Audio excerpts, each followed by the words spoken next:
Bueno chicos y bienvenidos a un vídeo que de verdad que te recomiendo que lo veas hasta el final. Un vídeo en el que te recomiendo que si no comprendes algo lo eches para atrás. Y un vídeo que si te ha gustado te recomiendo que lo compartas con tus amigos. Básicamente vamos a abordar de principio a fin todas las preguntas que nos van saliendo con el paso del tiempo en criptomonedas. Y vamos a intentar abordar una a una el cómo podemos darle solución a los diferentes problemas que aparecen en el mercado. ¿A qué me refiero con esto? Vamos a intentar comprender ¿cómo es que tendríamos que pensar para poder llegar de ese principio a ese fin y poder rentabilizar nuestras criptomonedas? Y es que no solamente tenemos que tener en cuenta la liquidez que tenemos, el momento en el que estamos, también tenemos que tener en cuenta nuestro mindset, pero es que de la misma manera al revés, no solamente podemos tener en cuenta nuestro mindset, también tenemos que tener en cuenta la liquidez que nos queda, el contexto en el que estamos, si es hora de comprar o hora de vender, entre otras tantas cosas. Chicos, te recomiendo que te quedes hasta el final del vídeo y que me dejes por los comentarios qué te ha parecido y si quieres más vídeos así. Sin más dilación, chicos y chicas, empezamos. Y es que como ya te digo, vamos a ir paso a paso. Tienes en la franja de tiempo todas las partes del vídeo. La primera pregunta que nos tenemos que hacer para poder realmente comprender qué es lo que tendríamos que hacer ahora mismo en el mercado cripto. Y la pregunta sería la siguiente: ¿cómo está actualmente el mercado? Lo primero que tendríamos que hacer, y personalmente lo que hago yo a diario, es ver cómo tenemos los ETF en ese momento. Por ejemplo, el ETF de Bitcoin en el último día ha salido 19 millones de dólares. Normalmente, y correlaciona bastante bien, voy a poner esto en grande, cuando sale dinero de los ETFs también suele normalmente bajar Bitcoin ese día. Y últimamente también está pasando que cuando entra dinero en los ETF suele subir Bitcoin y por lo general el mercado cripto. Si le damos para atrás y como podemos ver en lo que ha pasado en el último día, han salido prácticamente 20 millones y a falta de que se actualice la información del resto de ETFs, hemos terminado el día en negativo, no solamente los ETF de Bitcoin, en los ETF de Ethereum, así que muy atentos porque esto ha sido un game changer en el mercado cripto. A partir de ahora tenemos que chequear a diario qué es lo que está pasando con los ETF de Bitcoin, con los ETF de Ethereum, para saber qué es lo que podría pasar a continuación en el mercado cripto. Por lo general, y cuando lo veáis, cuando entréis en esta página web de SoSoValue, cuando suben muchos días seguidos los ETF de Bitcoin o los ETF de Ethereum, que personalmente los ETF de Ethereum no están subiendo mucho, pero cuando sube durante muchos días seguidos el ETF de Bitcoin, espérate a que bajen en un momento dado. Y cuando bajan durante muchos días seguidos el ETF de Bitcoin, espera que en un momento dado aumente la entrada de dinero en esos ETF. Otra cosa es tener muy en cuenta el índice de medio codicia que tenemos en el mercado cripto en ese momento. Si le damos a ver más en CoinMarketCap y bajamos un poquito, podemos ver el índice de medio codicia en el último año. Si ponéis en Google Fear and Greed Cripto, te va a salir una página de CoinGlass, de Glassnode, la que sea, podéis ver el índice de medio codicia. Normalmente, cuando está yendo a una dirección, tenemos que hacer lo contrario a lo que hace la mayoría. Recordad, solamente el 10% gana dinero en criptomonedas. Por lo tanto, haz lo contrario a lo que hace la mayoría, teniendo en cuenta activos de mucha capitalización. Con las low caps o meme coins pasa un poco diferente, no tiene nada que ver y no hay una relación directa entre el índice de medio codicia y lo que está pasando en esos nichos de mercado. Otra cosa que recomiendo bastante para saber qué es lo que tienes que hacer actualmente en el mercado o qué está pasando en el mercado, vete a Cointelegraph una vez al día y mira las noticias del mercado cripto. Se están posteando continuamente. Aquí, por ejemplo, podemos ver algo que ha pasado en Arizona con criptomonedas, algo que está pasando con Trump referente a las criptomonedas, algo que tiene que ver con Solana y con su precio. Y si bajamos un poquito podemos ver una noticia de hace 4 horas, otra de hace 4, otra de hace 5, otra de hace 8, etcétera, etcétera, etcétera.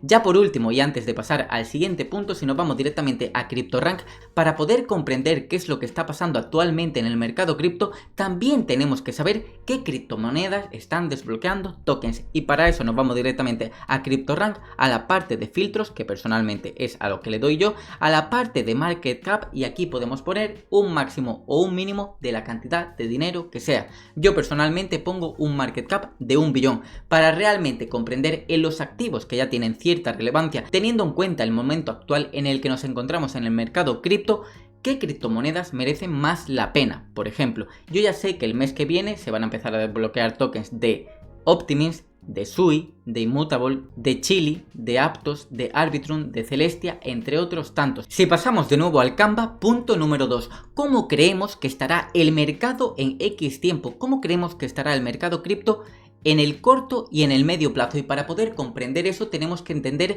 factores macroeconómicos, factores de la economía general que pueden afectar directamente al mercado cripto. El primero sería los tipos de interés en Estados Unidos. Muy atentos a esta página de la CME Group, básicamente es el FONC. Dentro de 28 días nos van a decir qué van a pasar con los tipos de interés en Estados Unidos, y es que esta va a ser una de las noticias más importantes de todo el año. Actualmente tenemos una probabilidad del 67.5% de que van a bajar los tipos de interés en Estados Unidos 0.25%. Poco a poco está bajando este porcentaje. Hace unos cuantos días lo teníamos prácticamente en el 80%, así que muy atentos a eso. También tenemos que tener muy en cuenta la inflación en Estados Unidos, si repunta o si por el contrario sigue bajando como estaba pasando actualmente. Otra cosa que es muy importante y que va a decidir qué es lo que va a pasar con el mercado cripto de cara a los siguientes meses, y es la decisión sobre los tipos de interés en Japón, los cuales actualmente tenemos en 0.25% y que no estaban en este porcentaje desde hace prácticamente 15 años. En el año 2008 lo teníamos en 0.50% con la caída de Goldman Sachs. Y ya por último, si pasamos a DeFi-Llama, y esto ya tiene que ver más con lo intrínseco, con la parte interna de las criptomonedas, tenemos que evaluar qué es lo que está pasando en las blockchains. Por ejemplo, por TVL lo he clasificado yo, tenemos que ver cuáles son los cambios que están teniendo las blockchains. ¿Por qué? Para poder comprender si hay oportunidades. Por ejemplo, en los 7 últimos días, ¿qué es lo que ha pasado? Y para los que seguís el mercado cripto a diario, ya podréis saber por dónde van los tiros. ¿Qué es lo que ha pasado en los últimos 7 días en criptomonedas y en general en las blockchains? Pues tenemos que el caso de Tron ha subido un 5.28%. ¿Qué es lo que tendríamos que hacer ahora teniendo en cuenta de que una de las blockchains más importantes de todo el espacio cripto está creciendo en cuanto a TVL bastante más que el resto de competidores? Mirad el caso de Ethereum, mirad el caso de Solana, mirad la BSC, Arbitrum, Base.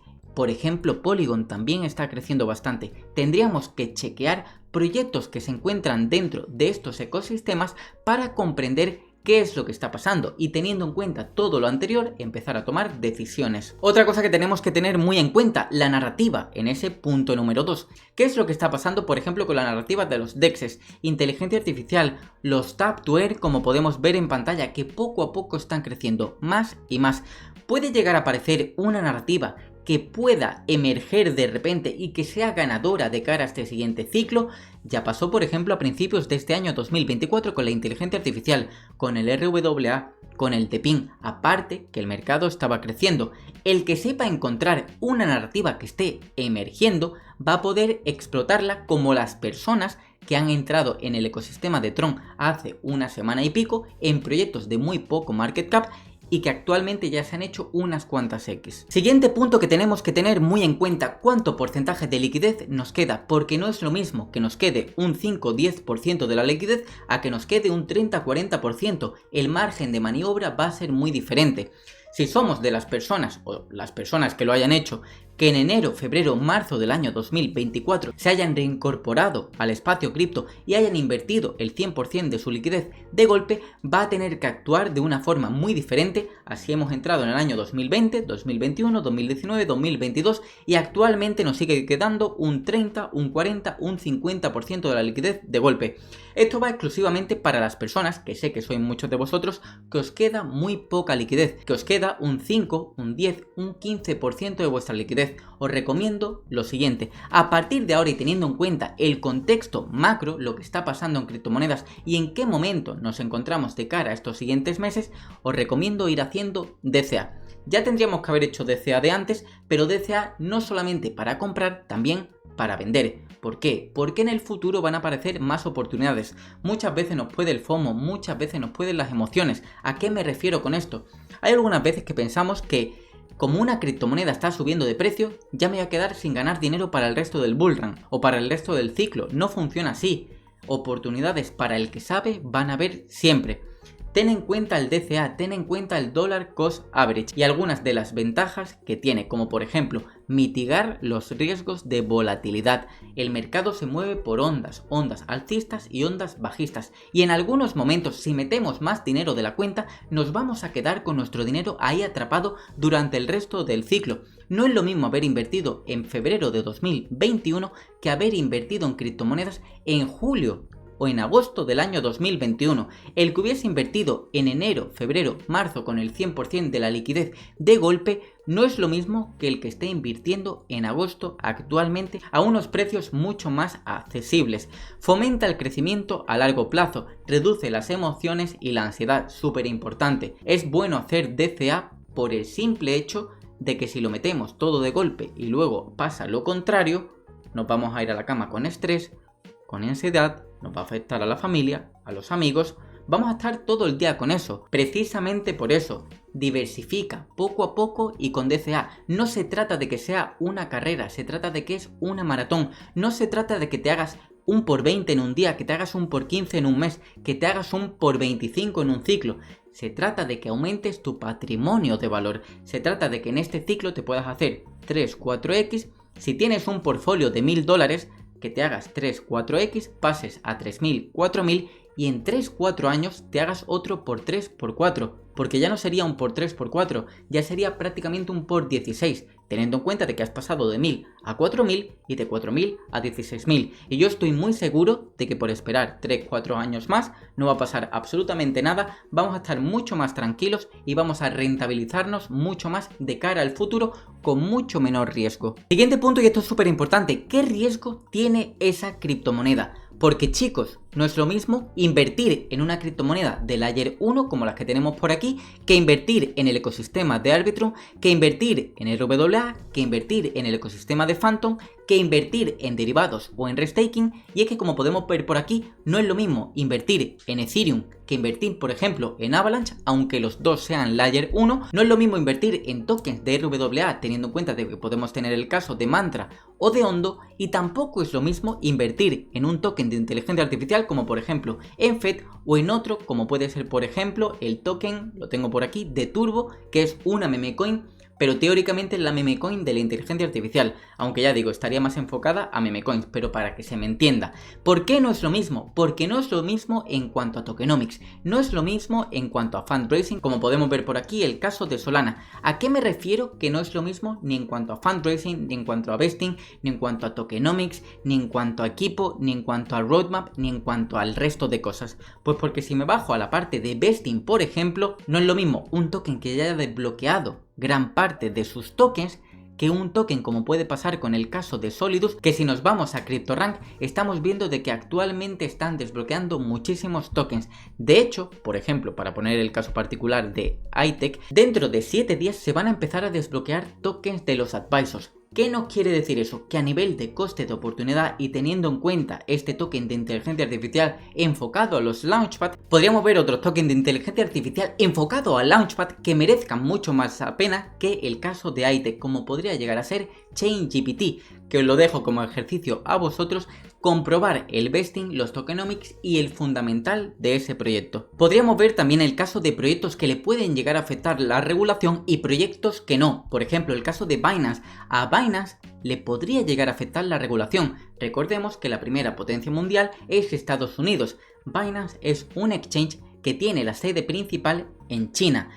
Estados Unidos no se lleva bien con China. Binance en algún momento tendrá más regulación, como va a pasar por ejemplo en Europa con la ley MiCA el año que viene. Mucho cuidado con Binance en contraposición a Ethereum, que ya es un token que se encuentra regulado y que tiene un ETF en Estados Unidos. Esto también lo tenemos que tener muy en cuenta. Y es que vamos con el punto número 5. ¿Qué porcentaje de liquidez le meto a esa criptomoneda? Y para poder comprender eso, tenemos que comprender en qué momento del ciclo estamos. Y es que si nos vamos directamente a esta página para ver los retornos de Bitcoin con el paso de los meses y con el paso de los años, no va a ser igual invertir en julio del año 2024 que invertir en abril del año 2024. Y me podréis decir, ya Johnny, pero es que no es lo mismo invertir en abril de 2024 si estuviésemos en abril de 2024, porque no sabemos qué es lo que va a pasar. Pero sin embargo sí que podríamos saber en mayo de 2024 lo que habría pasado en abril de 2024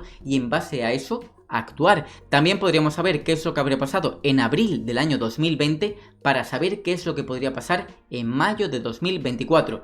No quiere decir que vaya a pasar lo mismo, obviamente, pero sí que podemos extrapolar cosas o patrones que hayan sucedido en otro ciclo. ¿A qué me refiero con esto? No es lo mismo invertir en agosto de 2024 estando bajistas que en agosto del año 2020 estando alcistas para el mes ya de septiembre. Por ejemplo, ¿qué es lo que haría yo ahora? Pues teniendo en cuenta todas las fechas que vamos a tener en septiembre, 18 de septiembre, tipos de interés en Estados Unidos, 19 de septiembre, bolsa de Japón, tipos de interés en Japón, Yo ahora, por ejemplo, el split que estoy haciendo de DCA es un poquito más grande. ¿Por qué? Porque básicamente la volatilidad que va a haber y la probabilidad de que el siguiente mes sea bajista es también más grande. Entonces, ¿qué es lo que hago? Hago un split en el DCA más grande. En vez de invertir en Solana en 150, voy a invertir en 150, pero la siguiente no la voy a poner en 147,5. La voy a poner en 142,5 también afinando, haciendo análisis técnico. ¿Se entiende más o menos lo que estoy diciendo? Y es que ese sería el paso final. ¿Cuándo tenemos que cambiar la estrategia? ¿Cuándo tenemos que pasar de estar comprando o haciendo DCA a directamente hacer DCA, pero para luego holdear, no para vender y tomar beneficio? Es muy importante que todos estos puntos los llevemos a cabo, porque ese cambio de estrategia nos va a salir solo. Vamos a tener la respuesta directamente si estamos llevando a cabo todos los puntos de este vídeo. Si ahora le das para atrás al vídeo y lo vuelves a ver, interiorízalo. Mira qué es lo que digo en el punto número 1, mira qué es lo que digo en el punto número 2, mira qué es lo que digo en el punto número 5, y cuando estemos en octubre de 2024, haz exactamente ese seguimiento, desde el punto número 1, del 2, del 3, del 4, del 5 y del 6. ¿Por qué? Porque en un momento dado vamos a tener que salirnos del mercado cripto para así tomar beneficios y llevarnos ese dinero a casa. No podemos estar todo el rato con una estrategia, porque en un momento dado, cuando el mercado termine, estaremos en bear market y por lo tanto ya no ganaremos dinero, ya tendremos que holdear nuestras criptomonedas unos cuantos años más o tomar pérdidas. Por lo tanto, el último punto de todos, siempre sé consciente de que en un momento dado tendrás que cambiar tu estrategia. Y chicos, hasta aquí el vídeo de hoy. Déjame por los comentarios qué te ha parecido estos consejos o este seguimiento que podríamos llegar a darle al mercado para realmente comprender qué es lo siguiente que tendríamos que hacer. Déjamelo por los comentarios porque te voy a estar leyendo. Y chicos, muchísimas gracias por los comentarios de apoyo. Nos vemos en el próximo vídeo. Un saludo y hasta la próxima.